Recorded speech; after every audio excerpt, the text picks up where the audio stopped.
الحمد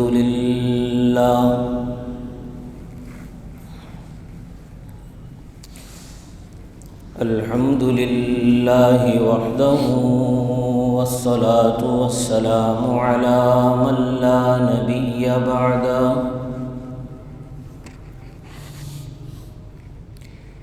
وعلى آله وأصحابه الذين أوفوا عهدا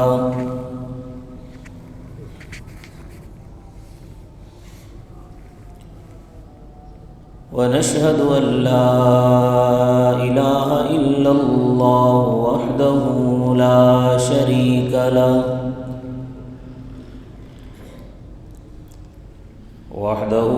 شريك له في الخلق والأمر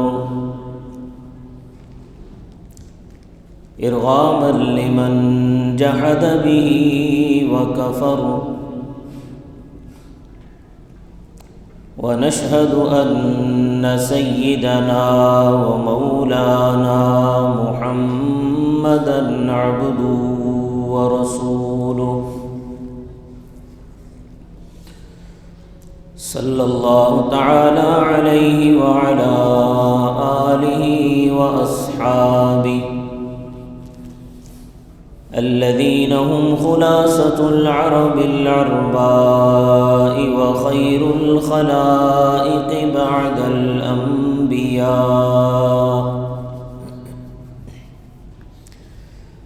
وهم كالنجوم في السماء للاهتداء والاقتداء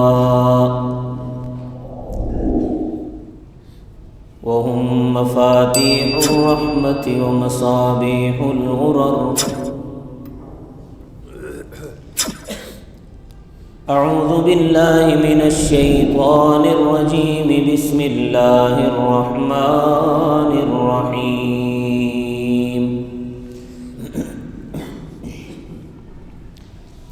إن الذين يغضون أصواتهم عند رسول الله أولئك الذين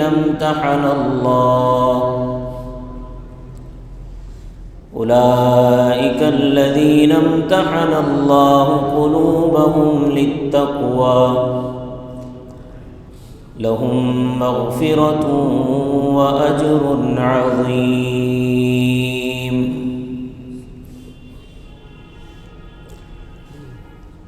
قال النبي صلى الله عليه وسلم لمعاوية اللهم علمه الكتاب والحساب وقه العذاب.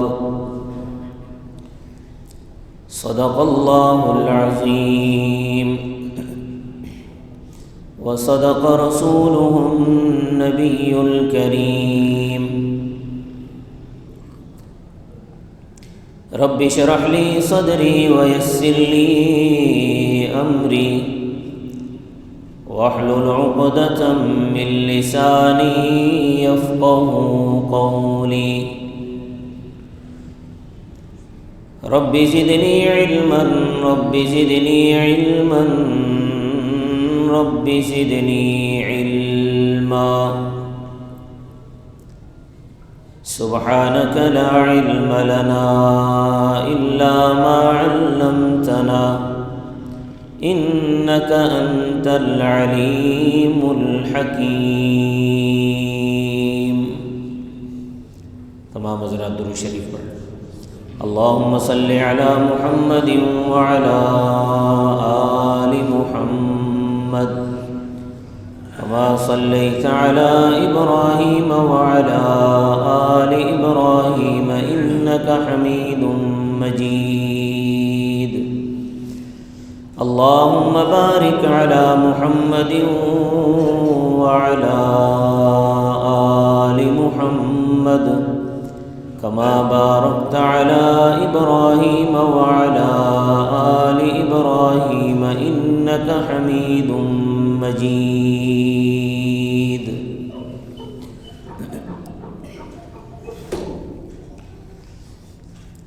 معزز سامعین گرامی قدر،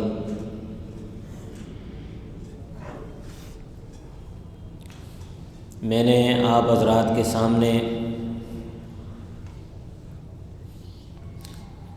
جو حدیث مبارکہ تلاوت کی ہے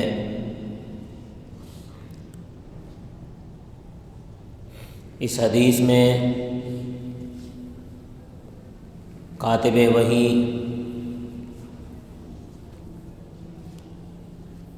ام المومنین حضرت ام حبیبہ رضی اللہ تعالیٰ عنہ کے بھائی حضور اکرم صلی اللہ علیہ وسلم کے سالے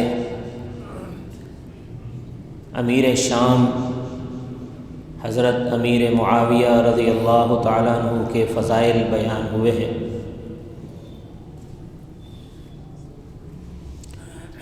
ویسے تو آج کل دشمنان اصحاب رسول کی طرف سے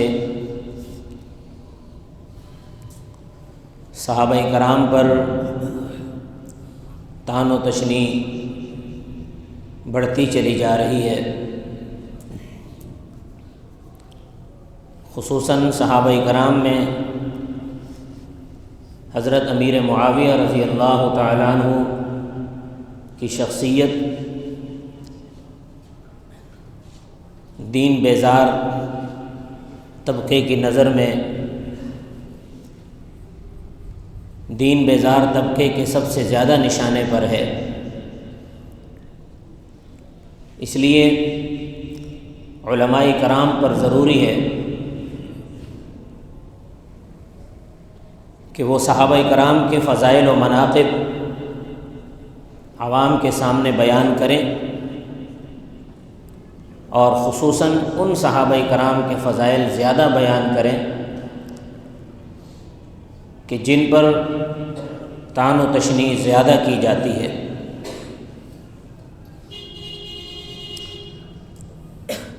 اسی حوالے سے رجب کا مہینہ بھی ہے، اس مہینے میں حضرت امیر معاویہ رضی اللہ تعالیٰ عنہ کی وفات ہے۔ گزشتہ جمعے میں نے عرض کیا تھا کہ حضرت امیر معاویہ رضی اللہ تعالیٰ عنہ کی وفات کی خوشی میں دشمنان امیر معاویہ کونڈے کرتے ہیں،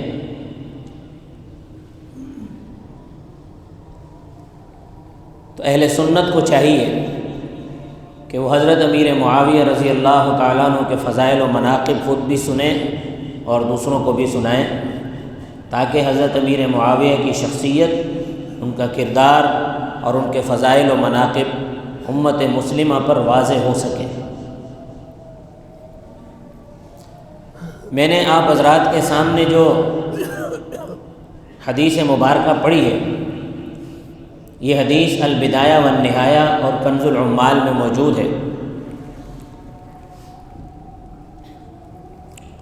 حضور اکرم صلی اللہ علیہ وسلم نے ارشاد فرمایا ان النبی صلی اللہ علیہ وسلم قال لمعاویۃ اللہم علمہ الکتاب والحساب وقہ العذاب۔ اس حدیث میں حضور اکرم صلی اللہ علیہ وسلم نے 3 دعائیں حضرت امیر معاویہ کو دی ہیں۔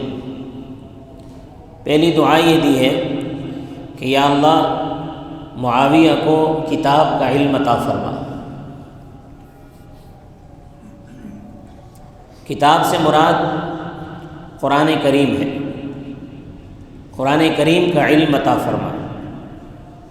تو اس علم سے مراد یہ نہیں ہے کہ صرف الفاظ کا علم عطا فرما، بلکہ علم سے مراد یہ ہے کہ قرآن کریم کو سمجھنے والا بنا، تاکہ معاویہ قرآن کریم کو سمجھ جائیں اور پھر سمجھ پر اس پر عمل بھی کریں، تاکہ اس کے نتیجے میں انہیں جنت مل جائے۔ تو اصل دعا یہی ہے۔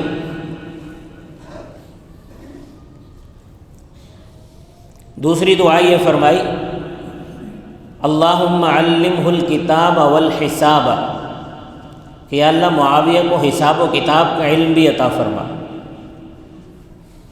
گویا نبی کریم صلی اللہ علیہ وسلم نے یہ پیشن گوئی فرما دی کہ حساب و کتاب کی ضرورت اس شخصیت کو پڑتی ہے جس پر کوئی ذمہ داری ہو۔ نبی کریم صلی اللہ علیہ وسلم نے یہ پیشن گوئی فرما دی کہ امیر معاویہ پر حکومت کی ذمہ داری پڑے گی، تو حکومت کی ذمہ داری میں حساب و کتاب کی ضرورت پڑتی ہے، لہٰذا اے اللہ معاویہ کو حساب و کتاب کا علم عطا فرما۔ اور تیسری دعا یہ فرمائی وقہ العذاب، یا اللہ معاویہ کو عذاب سے محفوظ فرما۔ زبان نبوت سے نکلی ہوئی دعائیں ہمارا ایمان ہے کہ اللہ کے ہاں قبول ہوتی ہیں۔ نبی کریم صلی اللہ علیہ وسلم نے جتنی دعائیں فرمائی ہیں ساری قبول ہوئی۔ حضرت امیر معاویہ کے حق میں یہ دعائیں بھی آپ صلی اللہ علیہ وسلم کی قبول ہوئیں کہ حضرت امیر معاویہ سے بڑا قرآن کا عالم اور بھی تھے، لیکن حضرت امیر معاویہ خود قرآن کے بہت بڑے عالم تھے، قرآن کریم پر سب سے زیادہ عمل کرنے والے تھے، اور اس بات کی گواہی خود ناقدین بھی دیتے ہیں کہ حضرت امیر معاویہ کے دور حکومت میں قرآن و سنت کی حکومت تھی، ان کی پوری قلمرو کے اندر قرآن و سنت کا نظام نافذ تھا۔ حضرت امیر معاویہ سے بڑا حساب دان کوئی نہیں تھا، اور حضرت امیر معاویہ کو اللہ تبارک و تعالی نے جہنم سے بھی آزاد فرما دیا۔ انشاءاللہ آگے حدیثیں آئیں گی، میں آپ کو بیان کروں گا۔ تو یہ تین دعائیں اللہ تبارک و تعالی نے ایک نبی کریم صلی اللہ علیہ وسلم نے ایک موقع پر ارشاد فرمائی۔ دوسری حدیث بھی البدایہ والنہایہ کی حدیث ہے۔ حضور اکرم صلی اللہ علیہ وسلم نے فرمایا لمعاویۃ اللہم علمہ الکتاب ومکن لہ فی البلاد، کہ یا اللہ معاویہ کو کتاب کا علم فرما، ومکن لہ فی البلاد، اور معاویہ کو شہروں کی حکومت عطا فرما۔ حضرت امیر معاویہ رضی اللہ تعالیٰ عنہ کو جو حکومت ملی یہ ان کی اپنی خواہش کے مطابق نہیں ملی، بلکہ یہ نبی کریم صلی اللہ علیہ وسلم کی خواہش کے مطابق ملی، کہ آپ صلی اللہ علیہ وسلم نے یہ دعا فرمائی تھی کہ اللہم علم الکتاب ومکن لہ فی البلاد، کہ اللہ معاویہ کو شہروں کی حکومت عطا فرما۔ تو اللہ نے حضرت امیر معاویہ کو حکومت عطا فرمائی۔ تیسری نبوت کی تیسری دعا اللہم علم معاویۃ الحساب وقہ العذاب، یہ البدایہ والنہایہ میں اللہم علم معاویۃ الحساب وقہ العذاب، یہ کتاب ہے تاریخ کبیر جسے امام بخاری رحمۃ اللہ علیہ نے لکھا ہے۔ تو تاریخ کبیر کے اندر امام بخاری رحمۃ اللہ علیہ نے یہ حدیث نقل فرمائی ہے اللہم علم معاویۃ الحساب وقہ العذاب، کہ اے اللہ معاویہ کو حساب کا علم عطا فرما، وقہ العذاب، اور عذاب سے محفوظ فرما۔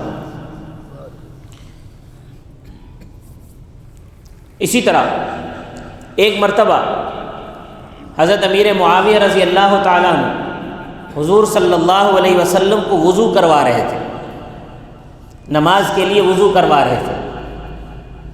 حضور اکرم صلی اللہ علیہ وسلم نے وضو کرتے ہوئے حضرت امیر معاویہ سے فرمایا یا معاویہ ان ولیت امرا اتق اللہ وعدل، کہ اے معاویہ ان ولیت امرا، اگر تجھے حکومت ملے، اگر تجھے بادشاہت ملے، اگر تجھے حکومت ملے، اتق اللہ وعدل، اللہ سے ڈرنا اور عدل کرنا۔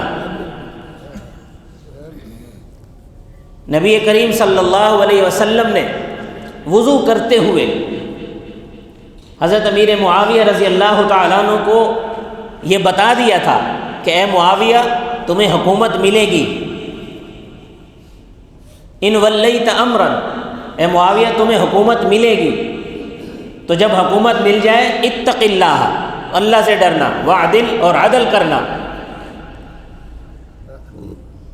اور تاریخ دان خود حضرت امیر معاویہ کے جو ناقدین ہیں، جو حضرت امیر معاویہ پر طعن و تشنیع کرتے ہیں، وہ بھی اس بات کی گواہی دیتے ہیں کہ حضرت امیر معاویہ رضی اللہ تعالیٰ عنہ کا دور حکومت عدل سے بھرپور تھا۔ آپ کے دور میں ناانصافی نہیں تھی، عدل و انصاف کا دورہ تھا۔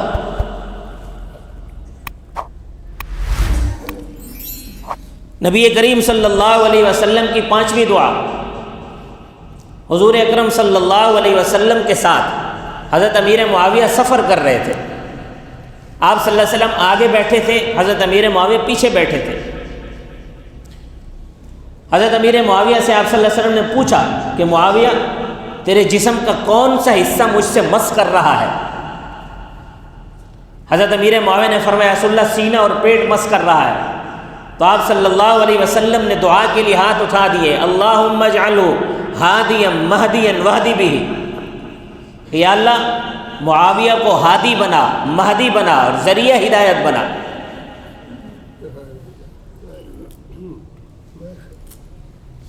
اللہم اجعلہ ہادیا، یا اللہ معاویہ کو ہادی بنا۔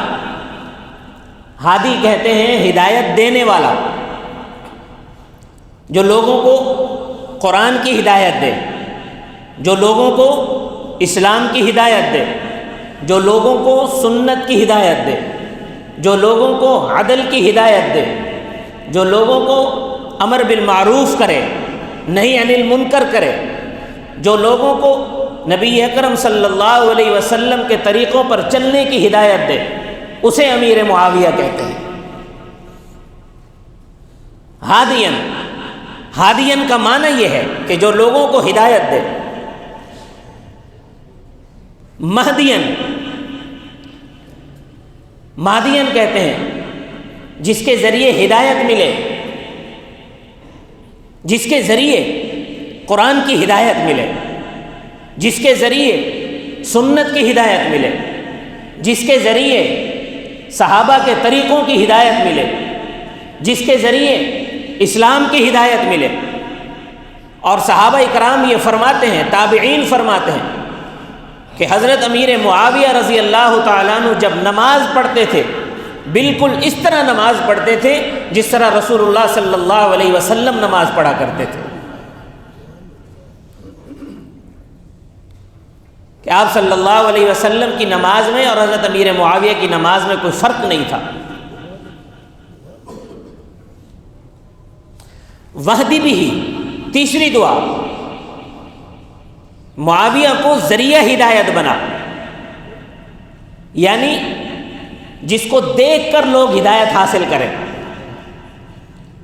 نبی کریم صلی اللہ علیہ وسلم کی زبان سے نکلی ہوئی یہ دعا ہے کہ معاویہ کو ایسا بنا دے، یا اللہ معاویہ کو ایسا بنا دے کہ اس کا سراپا سنت کے مطابق ہو، معاویہ کو ایسا بنا دے کہ اس کا سراپا رسول اللہ کے اقوال کے مطابق ہو، معاویہ کو ایسا بنا دے کہ معاویہ چلتا پھرتا قرآن کی عملی تفسیر نظر آئے، تاکہ لوگ معاویہ کو دیکھ کر ہدایت حاصل کریں، لوگوں معاویہ کو دیکھیں تو انہیں پتہ چلے کہ رسول اللہ چلتے کیسے تھے، لوگ معاویہ کو دیکھیں انہیں پتہ چلے کہ رسول اللہ نماز کیسے پڑھتے تھے، لوگ معاویہ کو دیکھیں انہیں پتہ چلے کہ رسول اللہ قرآن کیسے پڑھتے تھے، لوگ معاویہ کو دیکھیں انہیں پتہ چلے رسول اللہ ارشاد کیسے فرمایا کرتے تھے، لوگ معاویہ کو دیکھیں انہیں پتہ چلے کہ رسول اللہ معاملات کیسے کیا کرتے تھے،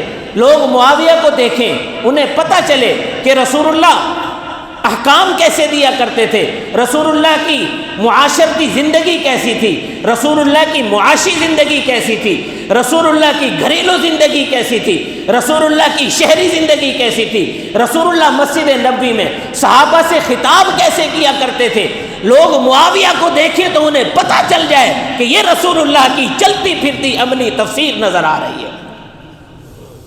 رسول اللہ کی چلتی پھرتی تصویر اگر کسی نے دیکھنی ہو تو امیر معاویہ کو دیکھو۔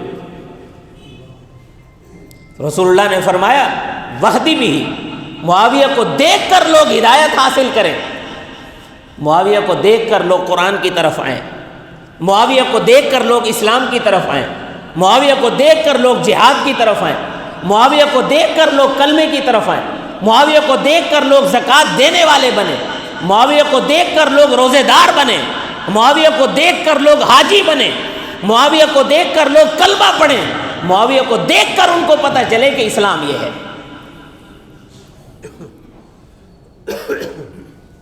تو نبی کریم صلی اللہ علیہ وسلم کی دعا قبول ہوئی کہ نہیں ہوئی؟ ہمارا تو ایمان ہے کہ قبول ہوئی۔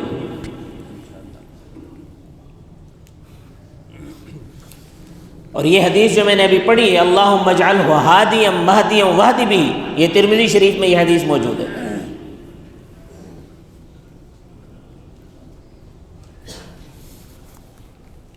تو ہمارا یہ ایمان ہے کہ رسول اللہ صلی اللہ علیہ وسلم کی دعائیں قبول ہوئی۔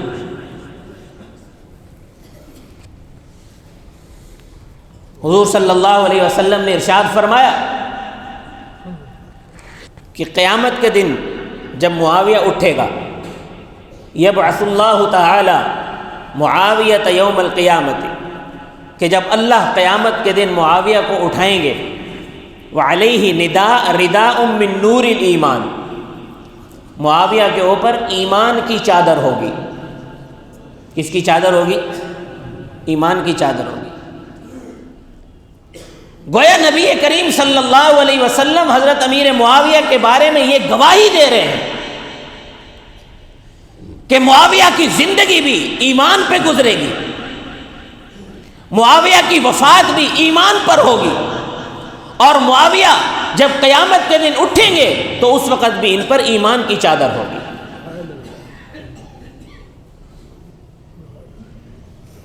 تو ہمیں نبی کریم صلی اللہ علیہ وسلم کی گواہی کافی ہے۔ ہم یہ مانتے ہیں اور جانتے ہیں کہ حضرت امیر معاویہ جنتی ہیں، حضرت امیر معاویہ جنتی ہیں۔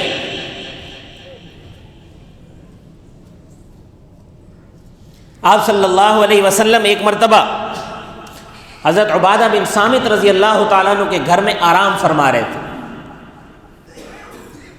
وہاں آپ نے کھانا کھایا، کھانا کھا کے تھوڑا سا لیٹ گئے۔ حضرت ام حرام رضی اللہ تعالیٰ عنہ آپ کے سر میں ہاتھوں سے، انگلیوں سے آپ کے سر کو کھجانے لگی۔ آپ کو نیند آ گئی۔ جب تھوڑی دیر بعد آپ بیدار ہوئے تو مسکرا رہے تھے۔ حضرت ام حرام نے پوچھا، یا رسول اللہ آپ کیوں مسکرا رہے ہیں؟ حضور صلی اللہ علیہ وسلم نے فرمایا کہ میں نے ایک خواب دیکھا ہے، اس خواب کی وجہ سے مسکرا رہا ہوں۔ حضرت ام حرام نے پوچھا، یا رسول اللہ کیا خواب دیکھا ہے؟ حضور صلی اللہ علیہ وسلم نے ارشاد فرمایا، میں نے خواب میں دیکھا ہے کہ میری امت کے کچھ لوگ سمندر میں جہاد کر رہے ہیں، اور میری امت کے جو لوگ سمندر میں جہاد کریں گے میں انہیں جنت کی بشارت دیتا ہوں، وہ جنتی ہیں۔ تو حضرت ام حرام نے عرض کیا، رسول اللہ آپ دعا فرمائیں کہ مجھے بھی اللہ اس لشکر میں شامل فرما دے۔ تو آپ صلی اللہ علیہ وسلم نے فرمایا، تو اس لشکر میں شامل ہے۔ جو پہلا لشکر میری امت کا سمندر میں جہاد کرے گا، ام حرام اس لشکر میں شامل ہے۔ آپ صلی اللہ علیہ وسلم یہ خوشخبری دے کر پھر آرام فرمانے لگے۔ آپ کو پھر نیند آ گئی، پھر آپ دوبارہ مسکراتے ہوئے اٹھے۔ حضرت ام حرام نے دوبارہ پوچھا، رسول اللہ آپ دوبارہ مسکراتے ہوئے اٹھے؟ آپ صلی اللہ علیہ وسلم نے دیکھا، فرمایا کہ میں نے پھر خواب دیکھا ہے کہ میری امت کے کچھ لوگ سمندر میں جہاد کر رہے ہیں، میں انہیں جنت کی بشارت دیتا ہوں۔ تو حضرت ام حرام نے عرض کیا، رسول اللہ میرے لیے بھی دعا فرمایا کہ میں اس میں شامل ہو جاؤں۔ آپ صلی اللہ علیہ وسلم نے فرمایا، نہیں، آپ پہلے لشکر میں ہو، یہ دوسرا لشکر ہے۔ ام حرام رضی اللہ تعالیٰ عنہ کو آپ صلی اللہ علیہ وسلم نے یہ بتا دیا کہ پہلے لشکر میں آپ شہید ہو جاؤ گے، دوسرے لشکر میں آپ نہیں ہو۔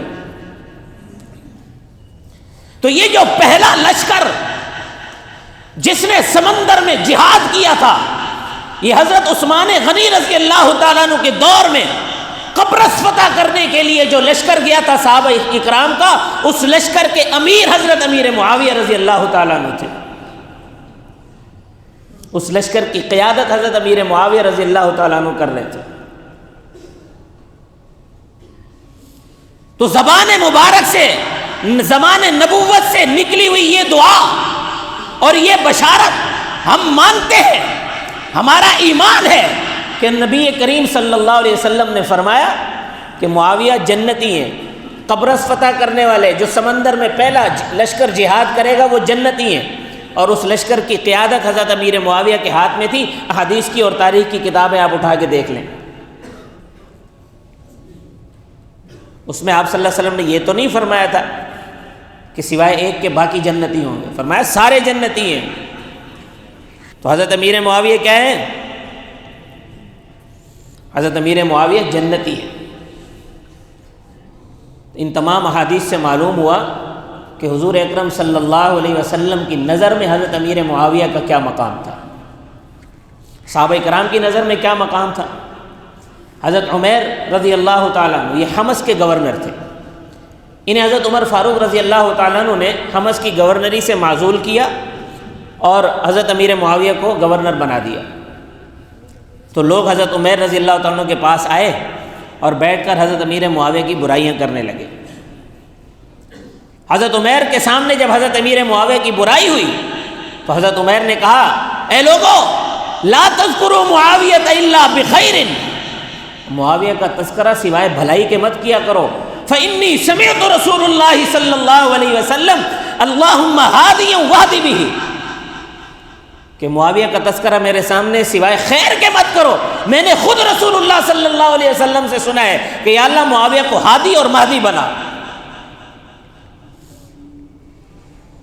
تابعین فرماتے تھے کہ اگر تم حضرت امیر معاویہ کا دور دیکھ لیتے تو تم حضرت امیر معاویہ کو مہدی گمان کرتے، تم یہ سمجھتے کہ یہ مہدی ہیں، ایسا بہترین دور تھا۔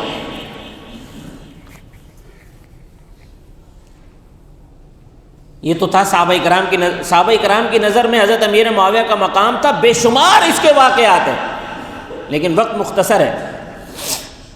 تابعین کی نظر میں کیا مقام تھا؟ حضرت عبداللہ ابن مبارک رضی اللہ تعالیٰ عنہ بہت بڑے تابعی ہیں، بہت بڑے محدث بھی ہیں۔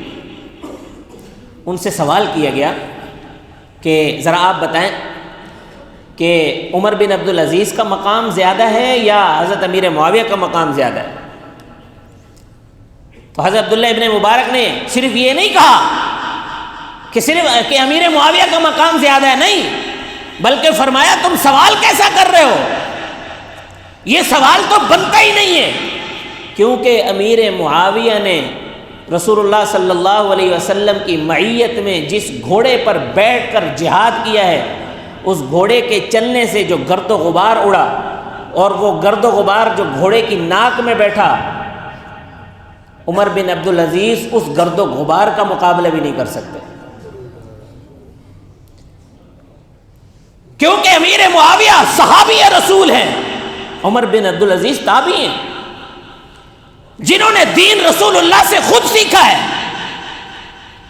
اس لیے حضرت امیر معاویہ پہ تنقید کرنے والوں، حضرت امیر معاویہ کو برا بھلا کہنے والوں، حضرت امیر معاویہ کی شان رسول اللہ نے خود بیان فرمائی ہے، حضرت امیر معاویہ کے فضائل رسول اللہ نے خود بیان کیے ہیں، حضرت امیر معاویہ کے فضائل صحابہ کرام نے بیان کیے ہیں، حضرت معاویہ کے فضائل تابعین تبع تابعین امت کا ایک بہت بڑا طبقہ ہے جو حضرت امیر معاویہ کے فضائل بیان کرتا ہے۔ تو جو آدمی حضرت امیر معاویہ پر طعن کرتا ہے وہ اہل سنت ہو ہی نہیں سکتا، کیونکہ جو اہل سنت ہے وہ تمام صحابہ کی عظمت کا قائل ہے، بشمول حضرت امیر معاویہ کی عظمت کا بھی قائل ہے۔ تو یاد رکھو ہمارے نزدیک مقام اور مرتبے میں حضرت علی افضل ہیں، لیکن اس کے بعد حضرت معاویہ افضل ہیں۔ ہم حضرت علی کے بھی غلام ہیں، حضرت معاویہ کے بھی غلام ہیں، ہم حضرت علی کے بھی نوکر ہیں، حضرت معاویہ کے بھی نوکر ہیں، لیکن نوکر دونوں کے ہیں، پہلے حضرت علی کے ہیں بعد میں حضرت معاویہ کے ہیں، لیکن نوکر دونوں کے، نوکری دونوں کی کرتے ہیں۔ اور اسی میں ہی خیر ہے، ایمان کی بھی خیر ہے، آخرت کی بھی خیر ہے۔ اگر ایک کی نوکری کرو گے دوسرے کی نہیں کرو گے تو پھر ایمان کی خیر نہیں ہے، پھر ایمان نہیں بچا سکتے۔ اس لیے دعا گو رہیں کہ اللہ تبارک و تعالی مجھے اور آپ کو صحابہ کرام کا مقام سمجھنے کی توفیق عطا فرمائے، کیونکہ صحابہ کرام وہ ہستیاں ہیں، اللہ تبارک و تعالی نے قرآن میں فرمایا ہے اولئک الذین امتحن اللہ قلوبہم، کہ یہ وہ ہستیاں ہیں جن کے دلوں کا امتحان اللہ نے لیا ہے۔ اللہ کا امتحان کیسا ہوگا؟ ہم تو آج دنیا کے امتحان سے پریشان ہو جاتے ہیں کہ دنیا کا امتحان ہم نے پرچہ دینا ہوتا ہے تو کتنا پریشان ہوتے ہیں، اللہ کا امتحان کیسا ہوگا؟ اللہ نے امتحان لیا ہے، اور امتحان لینے کے بعد فرمایا ہے کہ ان کا امتحان اللہ نے لیا ہے ان کے دلوں کا، للتقویٰ، اللہ نے ان کے دلوں میں تقوی ہی تقوی پایا ہے۔ صحابہ کے دل میں منافقت کوئی نہیں، صحابہ کے دل میں دو نمبری کوئی نہیں، صحابہ کے دل میں اخلاص ہی اخلاص تھا، صحابہ کے دل میں ایمان ہی ایمان تھا، صحابہ کے دل میں صرف تابعداری ہی تابعداری تھی۔ اس لیے ہمیں صحابہ کا مقام سمجھنے کی ضرورت ہے۔ اللہ تبارک و تعالی مجھے اور آپ کو عمل کی توفیق عطا فرمائے۔ وما علینا الا البلاغ المبین۔